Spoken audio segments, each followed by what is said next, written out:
नमस्कार, अरुणाचल समाचार में आपका स्वागत है। मैं हूं मुरी शोभा। आइए बुलेटिन में सबसे पहले देखते हैं मुख्य समाचार।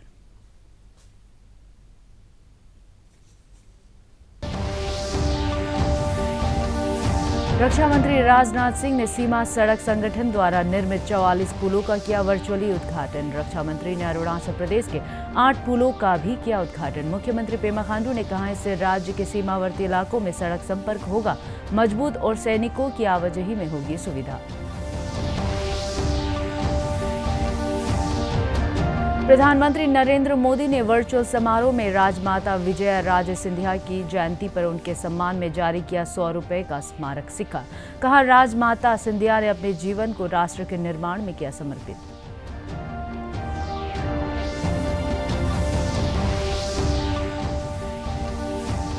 अरुणाचल प्रदेश में एक और कोविड रोगी की मौत के बाद राज्य में इस महामारी से मरने वालों की संख्या बढ़कर हुई 24। राज्य में कोविड के 148 नए मामले और रविवार को 158 व्यक्ति हुए स्वस्थ।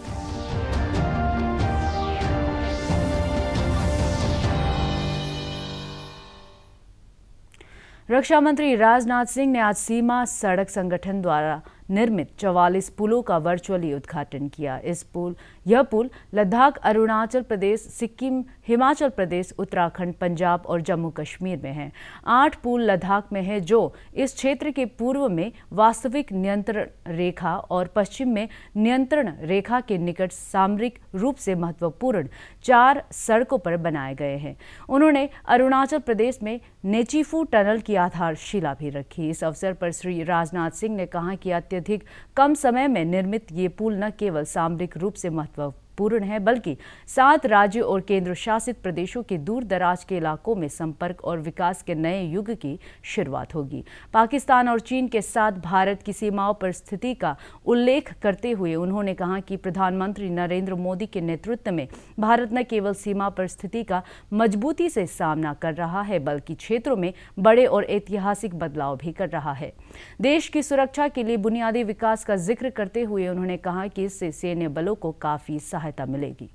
बॉर्डर रोड ऑर्गेनाइजेशन द्वारा बनाए गए 43 पुलों के एक साथ उद्घाटन और अरुणाचल प्रदेश में नेचीफू टनल के शिलान्यास के अवसर पर आप सभी के बीच उपस्थित होने पर मुझे बेहद खुशी हो रही है।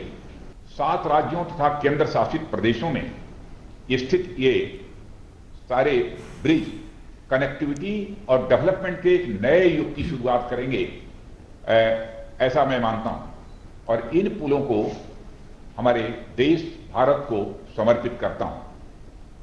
साथ ही नेचीफू टनल के काम की शुरुआत पर भी मैं अपनी हार्दिक शुभकामनाएं देता हूं। अपनी इसी जिम्मेदारी को जारी रखते हुए बॉर्डर रोड ऑर्गेनाइजेशन ने जम्मू कश्मीर, लद्दाख, हिमाचल प्रदेश, पंजाब, उत्तराखंड, सिक्किम और अरुणाचल प्रदेश में मिलिट्री पर्पस और स्थानीय लोगों की आकांक्षाओं को पूरा करते हुए कुल 43 ब्रिजेस का निर्माण किया है और इनके निर्माण से हमारी पश्चिमी, उत्तरी और साथ ही साथ नॉर्थ ईस्ट के दूर दराज के इलाकों में मिलिट्री और सिविल ट्रांसपोर्ट में निश्चित रूप से बड़ी सुविधा मिलेगी। रक्षा मंत्री राजनाथ सिंह ने आज सीमा सड़क संगठन BRO द्वारा निर्मित अरुणाचल प्रदेश के 8 पुलों का उद्घाटन किया। इसमें से अंजाव जिले में स्थित यासोंग और सारती, शियोमी जिले में कारतेसो कोंगोंग और कांगडांग शिला, वेस्ट सियांग जिले में तानचेन पांगा, अपर सुबनसिरी जिले में उंगू, शियांग जिले में सियांग और अपर सियांग जिले में सिगिट ब्रिज शामिल है। इस अवसर पर राज्य सचिवालय में वीडियो कॉन्फ्रेंस के माध्यम से आयोजित कार्यक्रम में मुख्यमंत्री पेमा खांडू ने कहा कि प्रधानमंत्री नरेंद्र मोदी और रक्षा मंत्री राजनाथ सिंह के नेतृत्व में सीमांत राज्यों में बुनियादी सुविधाओं के विकास को बल मिला है। उन्होंने कहा कि इन 8 पुलों से यातायात शुरू होने से राज्य के दूर दराज के सीमावर्ती इलाकों में सड़क संपर्क मजबूत होगा और सैनिकों की आवाजाही में सुविधा होगी। मुख्यमंत्री ने कहा कि 450 मीटर लंबे और 3.5 मीटर चौड़े नेचीफू टनल के बन जाने के बाद बालीपारा चारद्वार तवांग मार्ग से यातायात आसान होगा। इस अवसर पर लोकसभा सांसद तापिर गाव, विधायक ओजिंग तासिंग और बीआरओ के अरुणांक परियोजना के मुख्य अभियंता AS चौनकोर भी मौजूद थे। 8 ब्रिज हमारा अरुणाचल प्रदेश में लोकेटेड है और इसके अलावा एक टनल जो 450 मीटर का टनल नीचीफू टनल वो भी अरुणाचल प्रदेश में ही है। कुल मिला के सर ये करीबन हमारा सेंट्रल अरुणाचल और वेस्टर्न अरुणाचल एरिया सभी कवर हो रहा है और इससे इस ब्रिजेस का उद्घाटन के बाद में मोर देन 300 विलेजेस 300 गांव से भी अधिक गांव वालों को इससे डायरेक्ट बेनिफिट होगा और हमारे जो बॉर्डर में जो डिफेंस के हमारे जो मूवमेंट है उसको भी काफ़ी उसमें मदद मिल जाएंगे। और यहाँ पे सर अरुणाचल प्रदेश में हमारा BRO का प्रेजेंस कुल मिला के 4 प्रोजेक्ट्स यहाँ पे चल रहा है और सर गर्व की बात ये है कि इन चारों प्रोजेक्ट्स का काम सभी जगह में बहुत अच्छी तरह से हो रहा है आप लोगों का सपोर्ट के माध्यम से। तो आने वाला दिनों में हम उम्मीद करेंगे कि हमारा अरुणाचल प्रदेश एक बहुत ही एक चैलेंजिंग स्टेट है, खास करके आपका लीडरशिप में आपने खास करके बॉर्डर एरियाज को कनेक्टिविटी दृष्टि से बहुत इम्पोर्टेंस दिया है।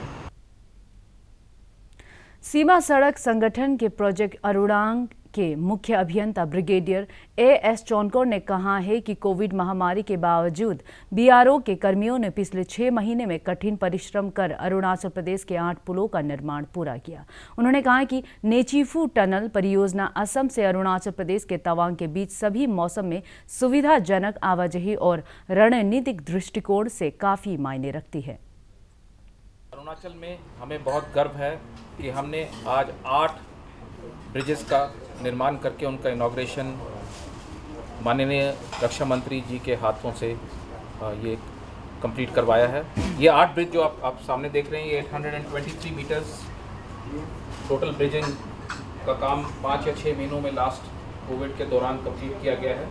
और साथ साथ जैसा कि आप देख रहे हैं लास्ट में नेचीफू टनल जो कि एक इम्पॉर्टेंट टनल है जो कि असम से तवांग तक का रास्ता कम करके उसको सेफ बनाएगी, वो भी आज इनॉग्रेट हुई है। ये हमारे BRO के जवानों के लिए बहुत गर्व की बात है और जितनी हमारे को कॉन्फिडेंस के साथ रक्षा मंत्री जी ने हमारा हौसला अफजाई करी है, हम ये यकीन दिलाते हैं कि हम आगे आने वाले समय में बढ़ चढ़ के तरक्की करेंगे और अपने काम को निभाएंगे।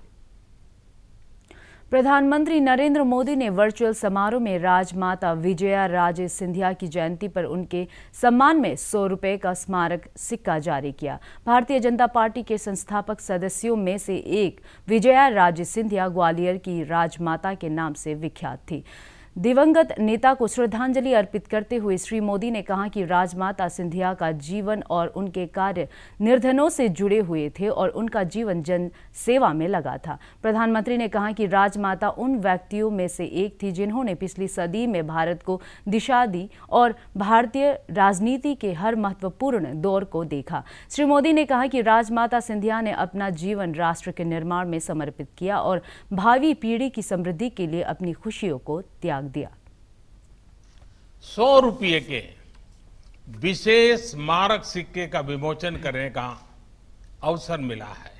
साथियों, पिछली शताब्दी में भारत को दिशा देने वाले कुछ एक व्यक्तित्वों में राजमाता विजया राजे सिंधिया भी शामिल थी।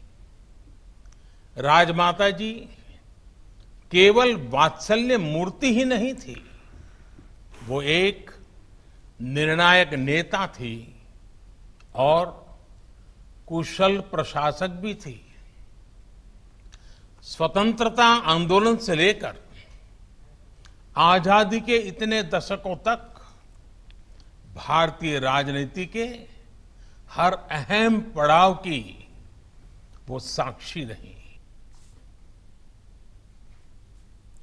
अरुणाचल प्रदेश में रविवार को एक और कोविड रोगी की मौत के बाद राज्य में इस महामारी से मरने वालों की संख्या 24 हो गई है। राज्य में कोविड के 148 नए मामले सामने आए और 158 व्यक्ति स्वस्थ हुए।